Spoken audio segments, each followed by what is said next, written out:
TV7 Israel News is made possible thanks to your generous donations. Shalom, good evening. This is TV7 Israel News broadcast to you from Jerusalem. And in today's top stories, a deadly terror attack by an Islamic State terrorist claims the life of 4 Israelis. Israeli Defense Minister Benny Gantz stresses the IDF's operational preparedness to contend with Iran's efforts to entrench along Israel's northern border.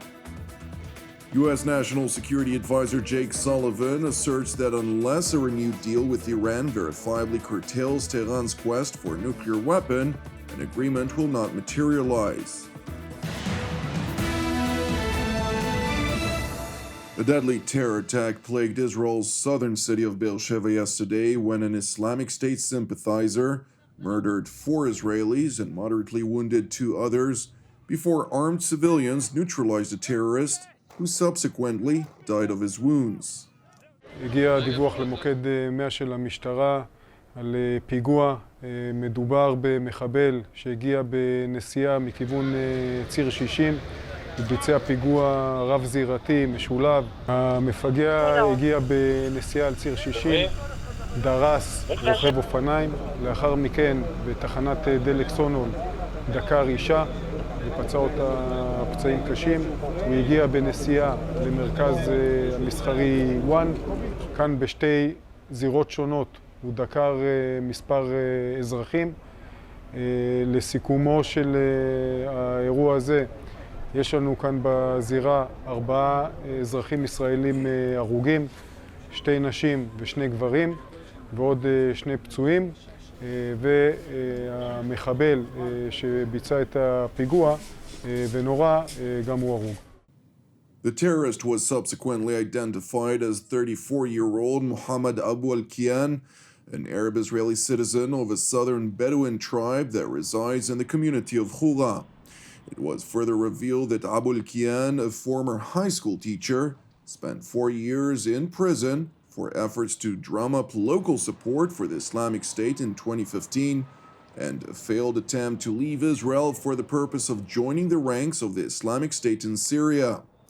Meanwhile, yesterday's abhorrent terrorist attack has drawn criticism of the defense establishment by local authorities, with Beersheba Mayor Ruvik Danilovich urging the government to prioritize the personal security of Israeli citizens in the same manner in which Jerusalem conducts its affairs vis-à-vis the Islamic Republic of Iran. אנחנו נעשה את מה שצריך לעשות מול מדינת ישראל, וכפי שמדינת ישראל יודעת לפעול בנחישות ולשים על סדר היום את נושא האיום האיראני, היא חייבת לשים על סדר היום של אזרחי מדינת ישראל בצפון, בגוש דן וכאן בנגב את נושא הביטחון האישי. It is important to know that the prevailing assessment within Israel's security establishment is that the terrorist Abu al-Kian acted alone and that the attack is unrelated to the month of Ramadan that is to begin shortly. Nevertheless, the security establishment has raised the state of alert in southern Israel and in the so-called West Bank territories out of concern that yesterday's attack might inspire copycat murderers to try to emulate the attack. Meanwhile, the victims of the terror attack were laid to rest today, including Rabbi Moshe Kravitsky, a 50-year-old father of 4, Laura Yitzchak, a 43-year-old mother of 3, Dorit Yabes, a 49-year-old mother of 3, and 67-year-old Menachem Yecheskel.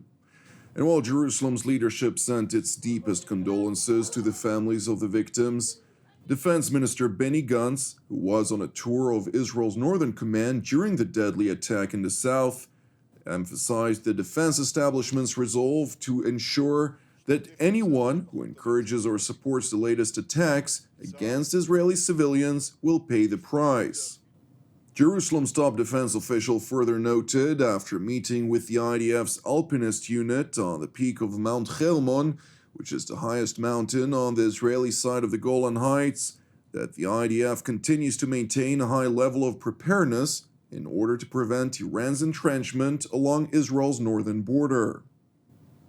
אני מסיים ביקור בפיקוד הצפון ביחידת האלפיניסטים ששומרים על כוננות וכשירות גבוהה במרחב החרמון ביחד עם כל הכוחות שפועלים פה להגנת אזרחי ישראל מול האתגרים של גבול הצפון ומעבר לו. צה"ל ערוך כל העת על מנת למנוע התבססות של איראן על ידי שלוחיה ואנשי כוחות קוץ על גבולנו באוויר, בים וביבשה. Meanwhile, in Damascus, Iranian Foreign Minister Hossein Amir Abdullahian was received by his Syrian counterpart Faisal Mikdad for an official state visit less than a week since the war-torn country marked the 11th anniversary of the Syria conflict. Speaking alongside the Foreign Minister of Damascus upon arrival, Tehran's top diplomat proclaimed in Persian that relations between the two nations were at their highest level, after which he switched to the Arabic language and stressed that Iran and Syria are shoulder to shoulder in the trenches together. The Syrian foreign minister, for his part, dubbed his Iranian counterpart's visit an opportunity to discuss important issues for the two countries and developments in the region. He also stressed that coordination between Damascus and Tehran continues at the regional and international levels, while emphasizing further Syria's support for Iran in all that regards to the nuclear talks with world powers in Vienna. Meanwhile, in Iran's southwestern city of Desful, commander of the Islamic Revolutionary Guards Corps, Major General Hossein Salami, leveled a threat toward Israel this morning, in which he encouraged Jerusalem to abandon its mischievous actions, as he put it, stressing further, quote, "If the Zionists do not stop their evil acts, the small openings that have been created for them in the world will be closed forever." Major General Salami further pledged that the next time Israel kills IRGC service members, the Revolutionary Guards will not wait until after the funerals of its men, but rather it will immediately take revenge. Turning to Tehran, where Iranian Supreme Leader Ayatollah Ali Khamenei stressed the necessity for his country's economy to separate itself from the stringent sanctions regime currently imposed against the Islamic Republic by the United States, absent a nuclear agreement. Ayatollah Khamenei continued by pointing to the fact that Iran managed to advance foreign trade despite U.S. sanctions. Therefore, it should be possible to further develop Iran's economy that would then consequently secure its independence. با وجود تحریم‌های آمریکایی هم می‌شود تجارت خارجی رو رونق داد و افزایش داد که افزایش پیدا کرد، هم می‌شود وارد قراردادهای منطقه‌ای شد که به حمدالله دولت توانست و وارد شد، هم می‌شود در قضیه نفت و برخی دیگر از مسائل اقتصادی به پیشرفت‌ها و ارتقاهای دست پیدا کرد، به وضعیت بهتری رسید که به حمدالله اینها اتفاق افتاده با اینکه تحریم آمریکا هم سر جاشه. البته بنده به هیچ وجه نمیگم که دنبال رفع تحریم نباشیم، نه، بارها هم گفتیم کسانی که دارن تلاش میکنن، کار میکنن در این زمینه اشکالی نداره دنبال کنن، لکن اساس قضیه این است که کشور رو جوری حرکت کنیم، جوری اداره کنیم که تحریم ها ضربه اساسی و مهمی نتوانه بزنه بهش. حالا تحریم ممکنه یک خدشه هایی ایجاد بکنه اما نتوانه یک ضرر بزرگ و زیان بزرگی رو به اقتصاد کشور بزنه. این به عهده مسئولین است که بایستی انشالله این رو انجام بدن. Meanwhile, in Washington, U.S. National Security Adviser Jake Sullivan stressed that unless a nuclear deal would provide necessary guarantees to verifiably ensure that Iran's pathway to get a nuclear weapon is blocked, an agreement will not materialize, regardless of the Biden administration's unyielding conviction that a revived agreement remains in the best interests of American national security. We believe that if there is an Iran nuclear deal that meets the standards the president has set to verifiably block the pathway of Iran to get to a nuclear weapon and put this program back in the box after President Trump let it out of the box when he left the deal back in 2018, we will do that deal because we believe it is in the American national security interest to do so, but we will not do that deal until it meets those objectives. While the U.S. leadership continues to stress that the ball is now in Iran's court to realize the revival of the 2015 nuclear deal, State Department spokesman Ned Price stressed that preparations are being made to contend with a reality in which the Iranians would decide to opt out from resolving the issue diplomatically.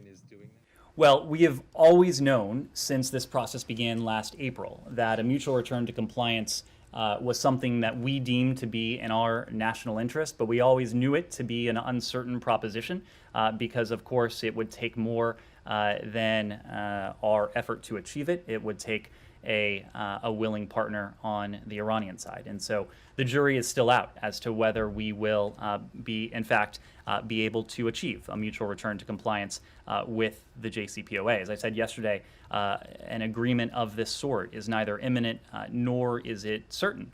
And so that is precisely why, for the better part of a year, we have been preparing for either contingency, for either scenario.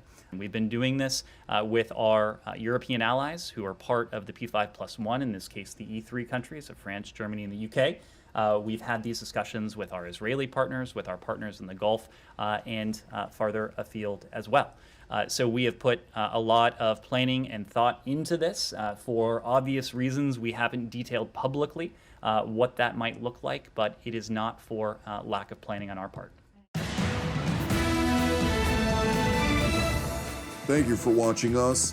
As part of TV7 Israel's Daily Prayer Initiative, I would like to continue to encourage you to pray for the situation revolving Russia and Ukraine, in addition to prayers for our persecuted brothers and sisters worldwide, and for the peace of Jerusalem and the salvation of Israel. I'm Jonathan Hassan, wishing you an Erev Mevorach, and we will see you again tomorrow at the same time.